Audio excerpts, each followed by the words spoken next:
Olá pessoal, boa noite, sejam todos bem-vindos aqui ao perfil da FG Clínica de Neuromodulação, Epilepsia e Cannabis Medicinal. Hoje, terça-feira, dia 26 de agosto. Lembrando que as nossas lives aqui do perfil, aqui da clínica, passarão a ser a partir desta semana às terças-feiras e não mais às quartas como vinham sendo, tá bom? Por questões aí de agenda, a gente precisou fazer essa alteração, mas isso não muda. Boa noite, dona Eliette. Boa noite, Silva Quadros. Boa noite, Cláudia Normando. Boa noite a todos, sejam todos muito bem-vindos aqui na nossa primeira live às terças-feiras. Doutora Aldenora está aqui também com a gente. Marilena, obrigado pela presença de vocês. E hoje, pessoal, vamos com tudo aí, né? Vamos falar de um tema muito interessante aí para as pessoas que têm doença neurológica de uma forma geral, não somente epilepsia, não somente o autismo, não somente Parkinson, mas todas as pessoas que têm doença neurológica aí tem que entender a importância da neuropsicologia, né, para a melhor condução, digamos assim, do seu tratamento, tá? Então, obrigado a todos que estão entrando. Quero saber se vocês estão me ouvindo bem, se está tudo ok com o áudio. Dê um joinha aqui e vamos pegar esse aviãozinho aqui para a gente passar para pelo menos aí 5 pessoas do perfil de vocês. Eu já estou passando aqui, tá? Para que a gente possa tá trazendo o maior número de pessoas aqui para a live, tá bom, pessoal? Vou passar aqui para vocês tudo. Larissa, Leão, doutora Simone, estou passando aqui para todo mundo.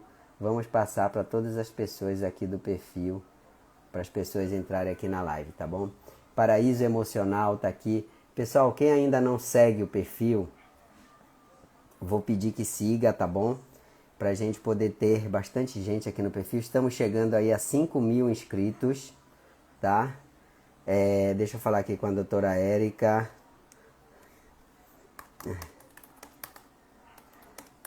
Deixa eu só avisá-la aqui que ela tá me perguntando aqui pelo WhatsApp.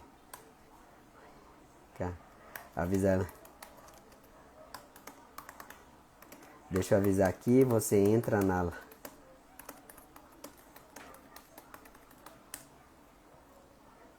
Pede para participar. Então, essa parte aqui é assim mesmo. Quando a gente começa aqui, já convidei aí, pessoal. Então, preparem as perguntas de vocês, tá?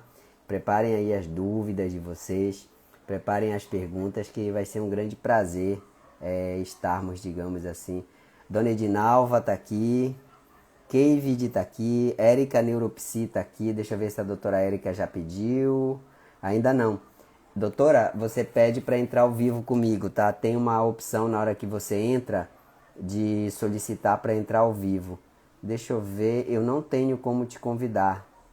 Você que tem que pedir, digamos assim, para solicitar ao vivo, tá, doutora? Agora eu acho que ela foi. Deixa eu ver. Isso.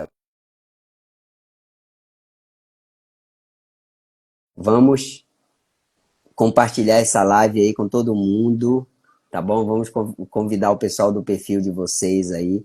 Colocar aqui, olha, a doutora Érica tá chegando. Oi, doutora, boa noite. Olá, Está nos ouvindo bem? Docínio de família, tá aqui o perfil. Tá ouvindo bem, Érica?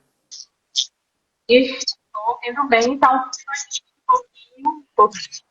um delayzinho, mas está funcionando. Tá dando um pouco de eco. O pessoal que está nos ouvindo aqui tá ouvindo com eco também? Deixa eu ver. Fale um pouquinho, doutora. Pode ser meu fone. Agora melhorou, sumiu o eco.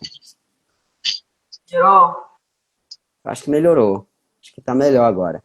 A dona Eliana Alfaia, mãe do Emanuel Alfaia. A dona Ivete tá aqui. Oi, dona Ivete, seja bem-vinda. Dona Ivete Vaz tá aqui. Estamos aguardando aí a liberação da cirurgia do seu Manuel, né? Acho que essa semana aí já se resolve, tá, Dona Ivete? Parece que tá avançando aí. Muito bom ter a senhora aqui, tá? Sueli Miranda, Carolina S. Robert. O pessoal tá todo aqui, que bom.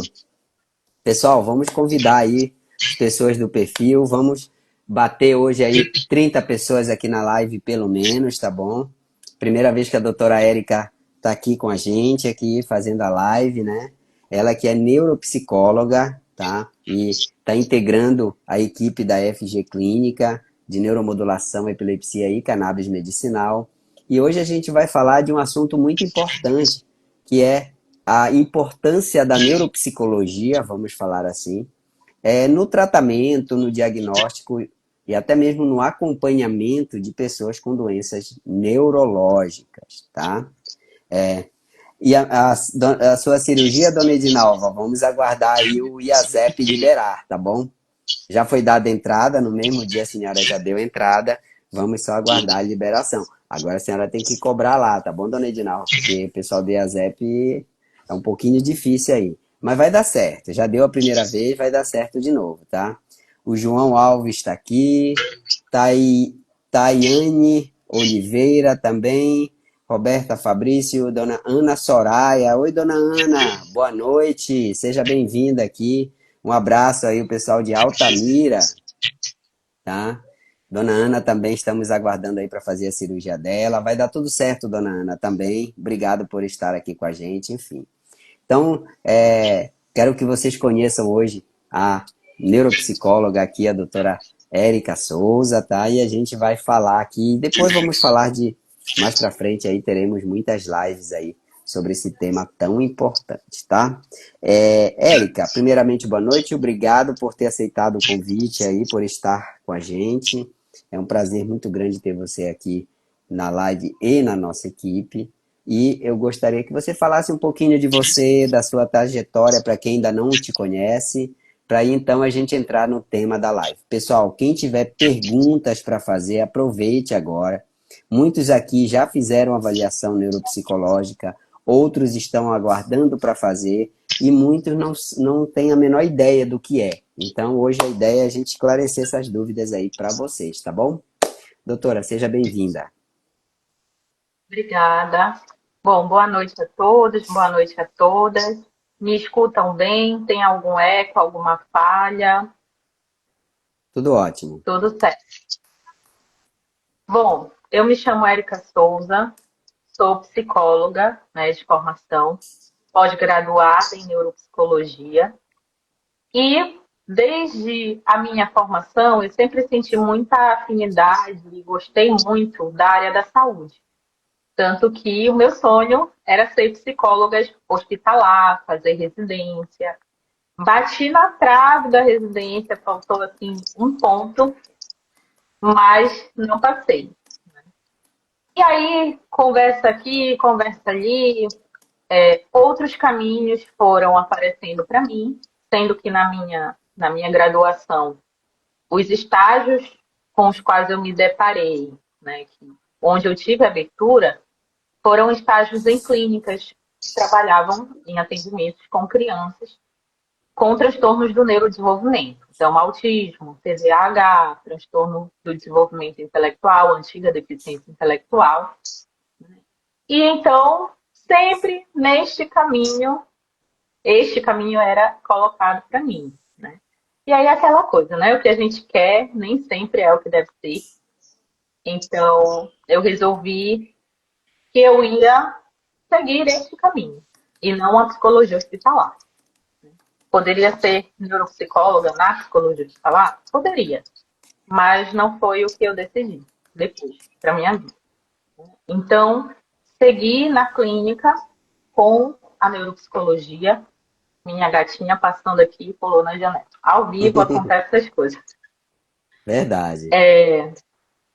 Então, segui na neuropsicologia clínica, terminei a minha pós-graduação. Depois de um tempinho de ter terminado a pós-graduação, foi que eu iniciei os atendimentos, onde estou até então, né?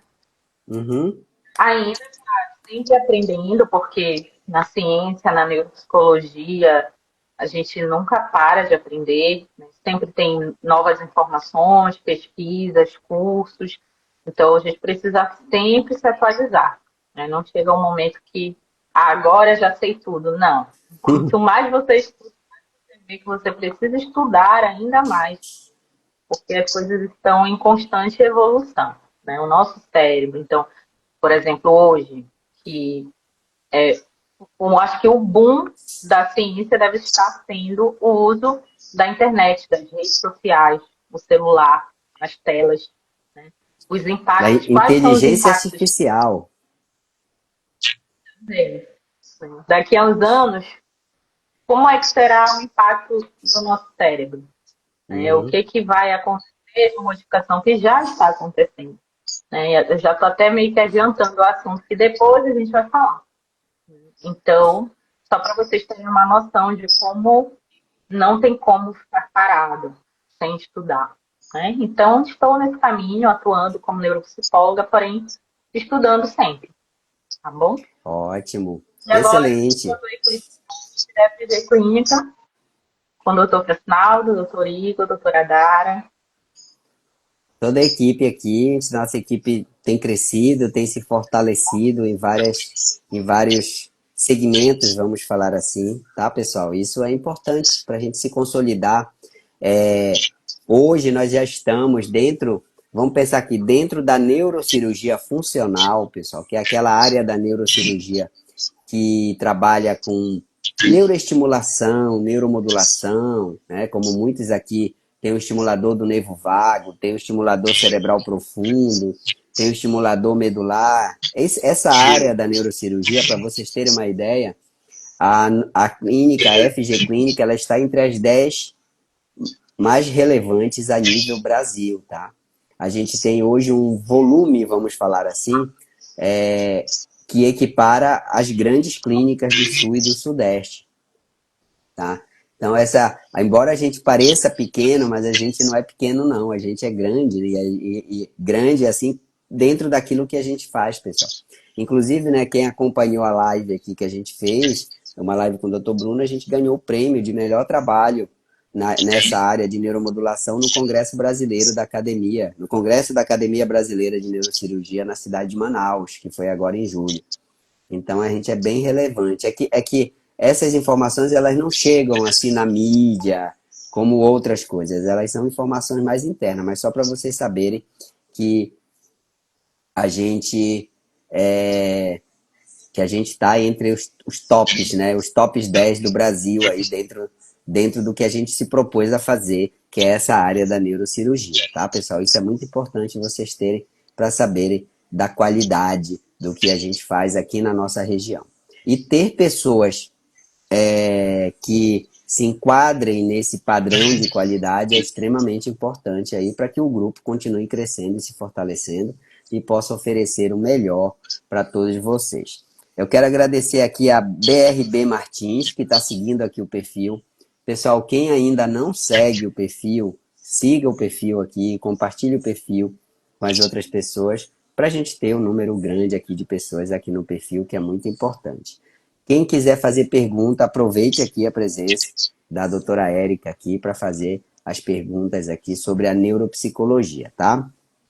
E também quero dizer para vocês, quem ainda não segue aqui, deixa eu só ajeitar aqui, pessoal, para mostrar para vocês, ó, quem ainda não segue o canal no YouTube, faltam 148 pessoas para a gente chegar em 20 mil inscritos, tá? Então, quem ainda não está inscrito, tá? Eu vou pedir para que se inscreva aqui no canal, ative o sininho para receber as notificações. Nós estamos preparando séries de vídeos muito interessantes aqui para vocês, tá? Compartilhem os vídeos, comentem. Vai ter vídeos aqui da doutora Érica, tem vídeos já do doutor Igor e de vários outros colaboradores nossos aqui, para vocês estarem sempre aprendendo. Então, faltam 142, a nossa meta é fechar os 20 mil até o final desse mês, tá bom? Então, conto com todos vocês aqui no canal no YouTube, tá? Dona Eliane está aqui, Thaís Araújo também entrou. E vamos lá, doutora. Eu tô aqui no quarto do meu moleque hoje, então vocês estão vendo muitos brinquedos aí atrás de mim, tá? Bom, vamos começar falando, né? O que é, né, doutora Érica? O que é, o que é a neuropsicologia? Assim? O que é que ela, quais são os procedimentos? O que o profissional da neuropsicologia faz? Certo. Bom, a neuropsicologia é a ciência que vai estudar a relação do comportamento humano com as funções cognitivas do sistema nervoso central, né? Então, por exemplo, as funções do cérebro. Como funciona a atenção, como funciona a memória, a linguagem, as habilidades, as funções executivas, habilidades de organização, de planejamento. Então, a gente divide assim para ficar didático, né? Mas o Uhum, nosso cérebro está tudo de uma vez, tudo junto. E se uma função apresenta dificuldade, provavelmente outras funções também irão apresentar. Né? Então, a gente, a partir da neuropsicologia, busca entender como que esse funcionamento acontece, como que essa relação acontece, por que a queixa do paciente, né? Então, assim como a dificuldade na atenção ou na memória pode ser em decorrência de um transtorno, de alguma lesão cerebral, pode não ser. Pode ser em uhum. decorrência de um hábito que não está saudável, sono que está irregular, alimentação que não está boa. Então, a gente vai investigar, por exemplo, a partir da avaliação neuropsicológica, tá bom? É muito importante, pessoal, vocês entenderem que a gente, quando a gente olha, por exemplo, uma ressonância, a gente está vendo a forma do cérebro, né? A anatomia, como a gente costuma falar. Quando a gente olha um eletroencefalograma, a gente está vendo as ondas cerebrais ali, normais e anormais. Mas como que a gente consegue entender o funcionamento de um cérebro, né? A gente não fica com o paciente 24 horas por dia para saber o que ele pensa, como é que ele reage a determinadas situações, o que ele sonha, o que ele almeja. A gente a gente não convive. Então, o médico, o neurologista, o neurocirurgião, o psiquiatra, o geriatra, né, o neuropediatra, que são as especialidades que atuam na área da neuro, a gente tem muito essa noção estática da coisa. Porque a gente vê o exame, vê o eletro, aí o paciente vai para casa, volta 3, 6 meses depois, a gente vê de novo. A neuropsicologia dá para a gente aquela visão dinâmica que a gente não teria, e aquilo que a gente consegue dizer, olha, essa anatomia está relacionada com essa função. Esse traçado está relacionado com essa função.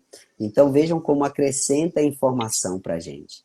É extremamente importante. Se a gente pudesse estar com vocês 24 horas por dia para saber tudo que vocês estão fazendo, a gente iria certamente entender melhor do porquê determinadas doenças, porquê determinados sintomas, mas isso não é possível. Então, o papel aí, como a doutora Érica colocou, de entender esse funcionamento, felizmente nós contamos com profissionais da neuropsicologia para nos ajudar nessa hora em que a gente tem a noção da anatomia, mas precisa saber a função. Né? E uma dessas principais funções é a memória, não é, doutora? Como é que é avaliada a memória de uma pessoa durante uma avaliação neuropsicológica? Já entrando aí no tema de quais são os testes, os desenhos que são feitos para esse estudo. Bom, a avaliação neuropsicológica, como eu falei, ela vai ser esse estudo, né, do funcionamento do cérebro, essa investigação. Então, ela é composta de alguns passos, como inicialmente entrevista de anamnese. Aquela conversa inicial, onde eu vou buscar entender por que o paciente está vindo para avaliação, quem foi que encaminhou, por que encaminhou, né? Dependendo da idade desse paciente, se é um adulto que está vindo sozinho, ele vai me contar a história dele, eu sempre pergunto, mesmo sendo adulto, criança ou idoso, o que essa pessoa tem de informação sobre gestação, sobre nascimento, parto, via de parto, como foi seu desenvolvimento na Uhum, infância, se os marcos do desenvolvimento ocorreram dentro do esperado, se a linguagem, o desenvolvimento da linguagem ocorreu dentro do esperado, se teve algum atraso, que tipo de atraso, por quanto tempo, fez alguma intervenção. Então, tudo isso é importante, né, iniciar desde a gestação até o momento atual do paciente, até como ele está se sentindo, quais são as dificuldades que ele tem hoje. Então, na memória, na organização, na linguagem, enfim. E aí, também, sendo criança, a gente vai fazer essa investigação com os pais, né, ou cuidadores, os responsáveis, familiares. Muitas vezes precisa ir até a escola, porque a escola é um ambiente onde essa criança passa bastante tempo da sua vida, do seu dia. Então, lá ela também está sendo formada, ela desenvolve relações, como é que está o funcionamento da aprendizagem dessa criança, né? Então, tudo isso também faz parte desse arcabouço de informações. O adulto, já fica mais difícil a gente ir no trabalho, visitar o trabalho do adulto ou da pessoa idosa, mas tem familiares. Familiares ou amigos muito próximos que saibam da história daquele paciente, que possam compartilhar informações importantes. Então, é muito importante ter todas essas informações. Depois nós vamos para a parte dos testes, né? Porque quando se fala em avaliação neuropsicológica, se lembra logo dos testes. Porém, não somente com eles que nós fazemos a avaliação, né? Como eu falei, a bagagem, a história do Uhum. indivíduo também é muito importante. Então, os testes, eles servem para quê? Primeiramente que os testes, eles são desenvolvidos a partir de pesquisas, né? A partir de Isso é muito observações. importante. Então, temos dados para comparar com outras pessoas, né? Como é que eu vou saber se o indivíduo X de 50 anos, com escolaridade nível superior, está com o seu desenvolvimento adequado, o funcionamento daquela função cognitiva está adequado, a partir desses dados dos testes, né? Porque a pesquisa foi feita com outras pessoas, então a gente tem essa tabela para comparar, né? A Uhum. partir de dados, escolaridade.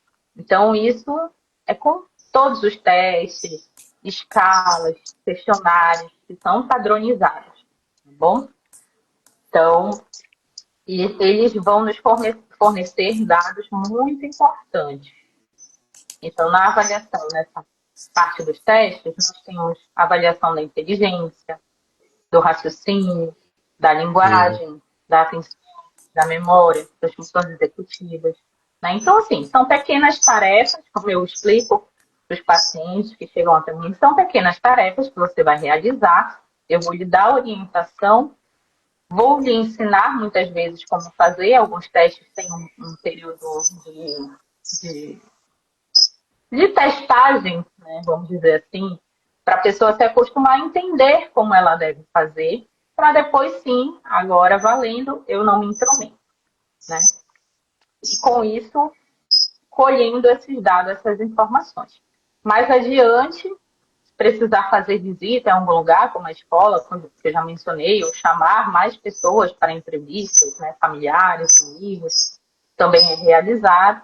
E depois nós chegamos na devolutiva, que é o Uhum. momento onde eu vou fazer esse raciocínio clínico a partir de todas essas informações colhidas até então, para poder fazer a escrita do laudo, né, e descrever, olha, o que está dentro do esperado, o que não está, como que isso pode melhorar. E a partir dessa devolutiva é que nós podemos pensar em estratégias para melhoria de qualidade de vida desse paciente. Também, havendo algum diagnóstico, compatibilidade com o diagnóstico, também é apontado no final do laudo. Eu falo laudo, né? As pessoas acham que é uma folha, mas É costuma. bem extenso, pessoal. Então, dependendo da quantidade de instrumentos que é utilizado, são bastante folhas. E lá tem a impressão diagnóstica, se for o caso, tudo explicadinho, como foi que funcionou a avaliação, os resultados, e o que, que nós podemos fazer daí em diante com esse paciente. Excelente, olha só. Então vocês devem estar percebendo aí que é algo bastante extenso, né, e bastante trabalhoso de se fazer. E que tem que ser bem feito, porque tanto a família desse paciente, quanto o profissional que está cuidando dele, o médico, o neurocirurgião, o neurologista, eles vão se basear nesse laudo ou dessa avaliação para tomarem uma conduta, seja uma conduta cirúrgica ou não cirúrgica, seja uma conduta de dar um medicamento ou não dar um medicamento, seja uma conduta de prescrever uma terapia ou não prescrever, ou até mesmo, pessoal, algo que é muito importante, o laudo médico. Então, imagina você dar um laudo para uma criança ou para um paciente, por exemplo, que tem, por exemplo, um transtorno do espectro autista. E isso vai ser extremamente impactante para essa pessoa. Então, muitas vezes você precisa dar um laudo e você tem que ter certeza daquilo que você está escrevendo ali, porque vai impactar toda a dinâmica familiar dessa criança, desse paciente, vai impactar as perspectivas, o trabalho, o estudo, o relacionamento, tudo vai ser impactado. Então, tem que ser algo muito bem feito e muito bem elaborado. Eu estou vendo aqui que tem várias pessoas novas aqui no perfil, Lovart TTT, CBDFX, a dona Ira Pompeu, eu acredito que nem todos estejam seguindo. Dr. Johnny Físio. Quem não está seguindo o perfil, pessoal, vou pedir para vocês seguirem aí o perfil aqui nosso do Instagram e se inscreverem no canal no YouTube também, para a gente chegar aí. Primeiro para vocês aproveitarem, são mais de 500 vídeos que tem lá hoje, a gente já está providenciando a gravação de mais vídeos, mas para a gente chegar na nossa meta também de 20 mil inscritos aí até o final do mês, tá bom, pessoal? Conto com vocês. E vamos compartilhar essa live aí com várias pessoas para trazer a gente chegar. Faltam 3 pessoas para a gente chegar em 30, hein, pessoal? Vamos lá, hein? Força que vai dar certo. Aí vamos ultrapassar 30 pessoas aí na live hoje, tá? Conto com vocês aí. Érica, quem pode fazer avaliação neuropsicológica? Na verdade, eu não estou perguntando quem faz é o neuropsicólogo, mas eu estou falando que perfil de paciente é prudente fazer, né? Deve fazer avaliação neuropsicológica. Bom, principalmente aqueles pacientes que têm alguma suspeita, né, a partir de sintomas de algum transtorno ou de alguma lesão, podem realizar. Qualquer pessoa pode realizar, né? Eu queria só saber como é que está o funcionamento das funções. Pode ser também, né? Mas geralmente chega até mim, né, pessoas que estão investigando algum transtorno, como TEA, TDAH, transtornos de aprendizagem e outros, e pacientes que irão fazer cirurgia, né, de Parkinson, epilepsia, para o médico poder saber como que estão essas funções antes da cirurgia.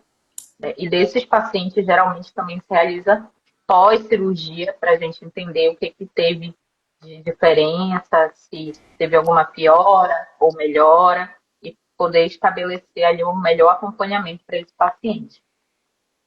E uma pessoa que queira, por exemplo, apenas saber se ela tem altas habilidades, por exemplo, dá para saber? Dá para saber, apesar de altas habilidades não ser um diagnóstico.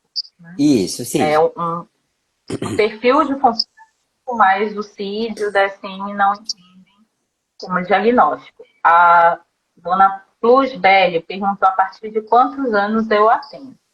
A avaliação neuropsicológica ela pode ser feita a partir de 1 ano e meio, 2 anos, com instrumentos diferentes. Né? Então, claro que um bebezinho não vai conseguir realizar ali um instrumento que avalie a atenção, não tem como, porque é uma função que está sendo desenvolvida ainda, vai levar anos, mas é possível entender se o desenvolvimento desse bebê está dentro do esperado, a partir de alguns instrumentos que existem para isso.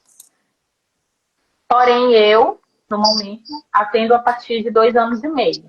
Aqui, a partir de 2 anos e meio, já temos instrumentos para avaliar a inteligência, Uhum. temos instrumentos de desenvolvimento para avaliar o desenvolvimento dessa criança, né? Então, o acompanhamento dos pais, ele é mais próximo, porque os pais que irão responder esses questionários sobre comportamentos específicos que a criança apresente ou não.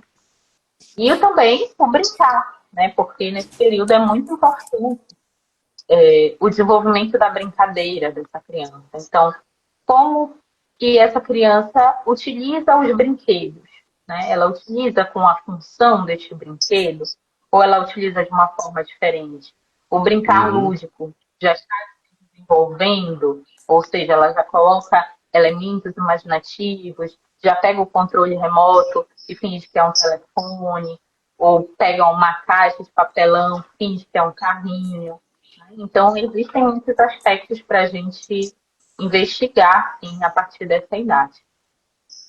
Muito interessante. Nossa, bem jovem, né? Eu imaginava que era um pouco mais para frente, mas que bom, né, pessoal? Que bom que já dá para avaliar numa faixa etária assim tão precoce, né? Tão de início da vida, né? E vamos falar um pouquinho o que seria, por exemplo, uma reabilitação neuropsicológica. A reabilitação neuropsicológica, ela vem depois da avaliação, geralmente, né? Por quê? Como eu falei, na avaliação, nós vamos entender como que está o funcionamento desse paciente, quais são as habilidades dele, quais são as dificuldades, e a reabilitação seria trabalhar nessas dificuldades. Então, Hum, uma pessoa com TDAH, por exemplo, né, um adolescente, vamos colocar aí 15 anos, que chegou no consultório e aí recebeu o diagnóstico de TDAH.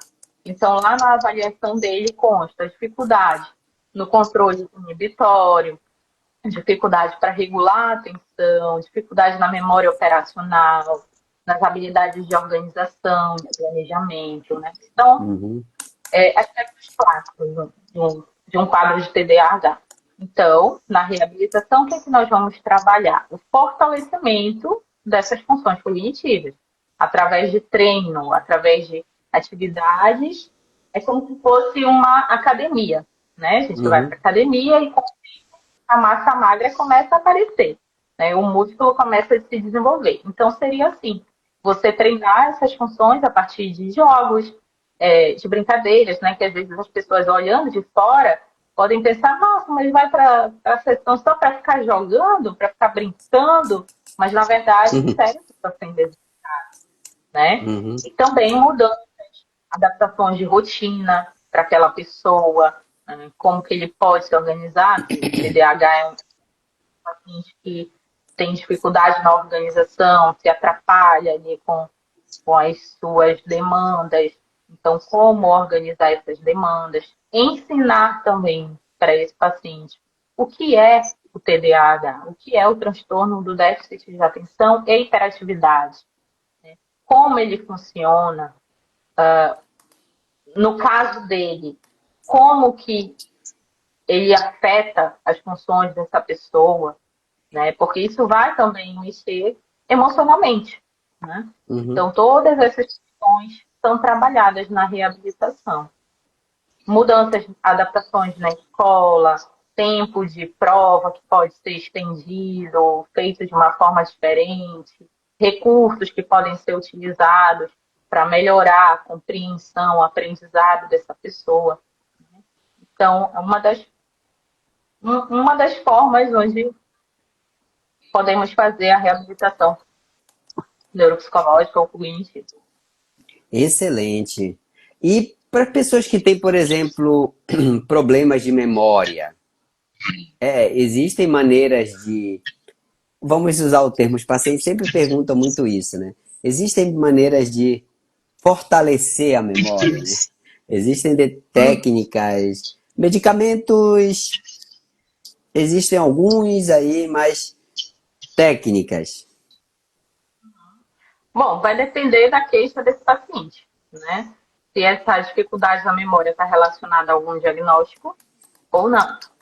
Então, se não está relacionada, né? Essa é uma questão um paciente que não tem ali nenhuma lesão, nenhum transtorno do neurodesenvolvimento, psiquiátrico. Bom, então vamos pensar na rotina desse paciente, né? Poderia ser trabalhado na psicoterapia, por exemplo, também, ou na reabilitação psicológica, cognitiva. Então, como é que está a sua rotina? Ah, minha rotina está muito corrida, eu acordo muito cedo e aí eu já tenho que arrumar os meninos para ir para a escola e eu tenho que trabalhar e é trânsito, chega no trabalho tem muita coisa, depois pega a menina e volta para casa, trabalha em casa. Então, talvez, né, essa rotina esteja aí sendo um dos agentes causadores dessa memória e talvez, provavelmente, não seja só a memória que esteja com É, dificuldade. Talvez a atenção, porque se eu não presto atenção numa coisa direito, dificilmente eu vou guardar essa informação. Então, não seria a minha memória, seria a minha atenção. E na nossa correria do dia a dia, às vezes é difícil, né, parar para trabalhar essas funções. Porque quando a gente para, vou descansar. Descansa como? Com o celular na mão. Vendo vídeos, vendo notícias. sim. Não está descansando, né? Na verdade, você está Você, hiperestimulando seu não, cérebro. você está se enganando. Em tese, você está Também. se enganando. Se você diz que vai descansar e fica com o celular, né? Você tá tentando se enganar. Então, é muito importante essas questões. Nós tivemos uma live aqui bem antiga sobre a insônia, né? E hoje é um dos problemas aí que afeta a qualidade de vida e a qualidade da memória de muitas pessoas e que às vezes a pessoa fica tomando remédio para dormir, remédio para acordar, remédio para na verdade às vezes só as mudanças de hábito aí são suficientes. Mas enfim. E Érica, olha, a gente já está chegando no final. A gente tem preferido fazer lives um pouco mais curtas, né, do que 1 hora, até porque o horário que a gente faz aí, muitas pessoas estão chegando do trabalho aí e tal, a gente respeita isso. Mas eu queria que você falasse um pouquinho para a gente quais são os horários que você atende, como é que faz para agendar as, as consultas, as avaliações, né, com você, e o que você está preparando aí de vídeo, de aulas para o pessoal aí no canal no YouTube. A Érica está colocando, está produzindo, né, material para lá, para tirar dúvida de vocês e tal. Aí eu queria que você desse um spoiler aí pra gente do que você tá programando aí. Bom, na FG, estou lá segundas e sextas pela manhã, por enquanto. Quem sabe futuramente consiga abrir um outro horário e pela tarde, né? Que eu sei que muita gente às vezes prefere a tarde por conta de trabalho, escola. Mas por enquanto estou às segundas e sextas pela manhã. Tem algumas dúvidas, né? Que podem ser as dúvidas de algumas pessoas aqui sobre a possibilidade da avaliação neuropsicológica ser online. É Uhum, possível ou em parte, algumas sessões, sim, como, por exemplo, a sessão de anamnese, né, que é aquela uhum, primeira. A devolutiva também é uma possibilidade, porém, ser completamente online não é algo que eu fico confortável. Por quê? Porque os instrumentos que nós temos hoje na neuropsicologia, a maioria deles não é padronizado para aplicação online. Então, instrumentos muito importantes que avaliam inteligência, por exemplo, eles não têm aplicação online no momento.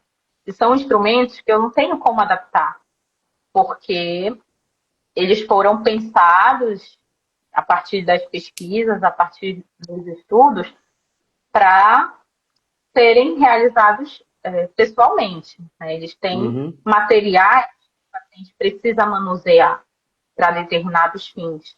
Então, eu não teria como fazer essa adaptação online. E avaliar a inteligência é algo muito importante na avaliação neuropsicológica, né? Então, não seria possível realizar toda a avaliação de forma online. Em alguns momentos, sim, né? Porque temos instrumentos que podem ser realizados online, eu envio o link para o paciente realiza, questionários, escalas, são possíveis. Mas o grosso mesmo, eu diria que não.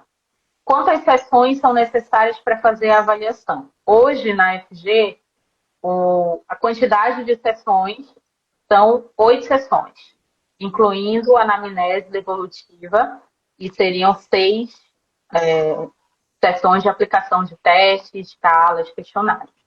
Tá? Outra dúvida, valor da avaliação. X, né? Mas geralmente as pessoas se assustam por ser geralmente um investimento um pouco mais alto, né? Que uma consulta, por exemplo, com o médico. Mas por que que é um valor um pouco mais alto? Por conta de todo o investimento que é feito, né? Os testes, eles precisam ser adquiridos, as Uhum. folhas de teste adquiridas, elas não são transferíveis, não são reutilizáveis. Então, são documentos que nós precisamos guardar, arquivar por um determinado tempo, 5 anos, né, por paciente. Enfim, pode ser usado aí, caso algum juiz da justiça solicite, aí eu posso, né, entregá-los, mas, de modo geral, eles são documentos sigilosos, né? Então, tem toda a formação, minha como profissional, né? Preciso sempre me atualizar, estudar e fazer cursos e participar de mentorias, enfim. Então, isso acaba gerando um valor, né, da Uhum. avaliação. Futuramente, teremos aí conteúdos que abordem temas que são de dúvidas gerais, né? Então, o que é determinado transtorno? Por exemplo, autismo, TDAH, que muito se fala, né? Mas apesar de serem muito falados, as pessoas têm muitas dúvidas, né? Muitas. Então, trabalho de psicoeducação, de explicar o que é memória, o que é atenção, como que as funções cognitivas se relacionam, como que o nosso sistema nervoso central funciona, né? Por que que uma criancinha de 3 anos pode ter birras intensas, de se jogar no chão e chorar muito. Ela está fazendo isso porque ela quer aparecer, porque é só tolice, né? Como é que funciona o cérebro dessa criança? Como é que uma criança de 3 anos, de 4 anos, lida com as emoções, né? Então, Uhum. tem muito conteúdo para a gente trabalhar a níveis de psicoeducação, né? De informar a população sobre isso, porque eu acredito que as pessoas não devem só ter informação só quando elas chegam lá no consultório, né? Isso deve Verdade. ser algo disseminado no dia a dia para que as pessoas possam entender até quando elas devem procurar ajuda, auxílio profissional, tá? Excelente, olha, muito obrigado pela participação. Você pode responder só uma pergunta bem rápida, que é o do seu Barroso, que ele colocou aqui, que depois que ele fez a cirurgia do DBS, ele ficou muito esquecido. Se existe alguma técnica que ele possa usar para melhorar a memória dele. Bom, técnica, difícil dizer, né, só por algumas informações. Mas, de forma geral, trabalhar, estimular essa memória, né, com Uhum. jogos comuns, né, aqueles livrinhos de caça-palavras, de sudoku, não lembro como é que Carteado, fala. xadrez. Sim, são atividades que estimulam bastante a atenção, a memória, então ajuda bastante. Meditação, né, é uma Uhum. técnica também usada, apesar de as pessoas acharem que meditação, besteira, autoajuda, mas não, ela realmente tem estudos científicos que mostram que, olha, ajuda na melhora da sua concentração, por consequência na sua memória, né? Então, você ficar um momento em silêncio, em paz, exercitando, é importante. Pronto, excelente. Vamos fazer uma foto aqui, e daqui a pouco eu já vou colocar nos stories. Ficou um pouquinho, tá um pouquinho fora de foco a sua imagem. Não sei se é a internet aí, a conexão, talvez, Érica. Você Deixa eu ver. consegue ver a conexão? É, eu acho que é a questão da conexão tá meio nebuloso. Vamos ver. Não, Será que não é? E- não sei, como se estivesse fora de foco. Ou é a luz? É, não, eu posso te pedir uma coisa? Acho que você pode sair e entrar de novo, que eu acho que melhora. Tá. Que é só para a gente fazer a foto. Pessoal, essa live vai ficar gravada aqui no perfil. Depois ela vai para o canal no YouTube. Eu já quero agradecer a todos aqui, porque eu pedi para vocês se inscreverem lá no canal no YouTube. 8 pessoas já se inscreveram enquanto a gente estava aqui na live, tá? 8 pessoas. Então, fiquei muito, muito, muito grato aí com a colaboração e a adesão de vocês aí lá pro canal, tá? E vamos até o final do mês chegar em 20 mil inscritos aí. E a doutora Érica vai colocar, ela está produzindo aí vários conteúdos para lá pro perfil também para ajudar aí, para ter mais conteúdo para vocês, né?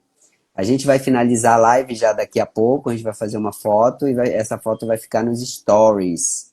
Quem quiser depois pode ir lá. E quem tiver interesse em agendar consulta, conhecer mais sobre o trabalho da FG Clínica, pode entrar em contato com a gente no direct. Érica, deixa eu ver, acho que ficou um pouquinho, ficou até um... Travou. Vamos ver aqui se a gente consegue fazer a nossa foto aí. Às vezes é a conexão que dá essa travada. Deixa eu ver aqui. Oi, Érica. Deixa eu ver aqui que ela ficou travado aqui a imagem. Não, Érica, na verdade ficou travado. Deixa eu ver aqui se a gente consegue melhorar. Ficou travado, pessoal. Não, não tá aparecendo. Ficou travada. Tá, vamos fazer o seguinte então. Eu vou fazer o seguinte. Eu vou fazer uma foto de um trecho mais antigo para colocar para vocês aqui, porque ficou travada aqui a imagem, eu não consigo tirar, a doutora Érica não consegue sair, tá? Eu peço aqui Enfim, essas coisas acontecem, travou. Ela entrou, saiu, mas é como se ela não tivesse saído da live e ficou a imagem travada. Érica, vou salvar a imagem de um trecho aqui do vídeo assim que eu postar, e aí eu coloco lá nos stories, tá bom? Pessoal, uma ótima noite para todos vocês. Obrigado pela atenção sempre de vocês. Lembrando, nossas lives agora serão às terças-feiras, nesse horário, tá? Contem com a nossa equipe, contem com o nosso time aqui da clínica. Tem a doutora Érica, tem o doutor Igor, né? A gente está vendo aí outros profissionais para a gente agregar. Contem com a gente aí para ajudar todos vocês a terem uma saúde neurológica de qualidade, tá bom? Um abraço e até a nossa próxima live, tá bom? Tchau, tchau, pessoal. Muito, muito, muito, muito, muito obrigado.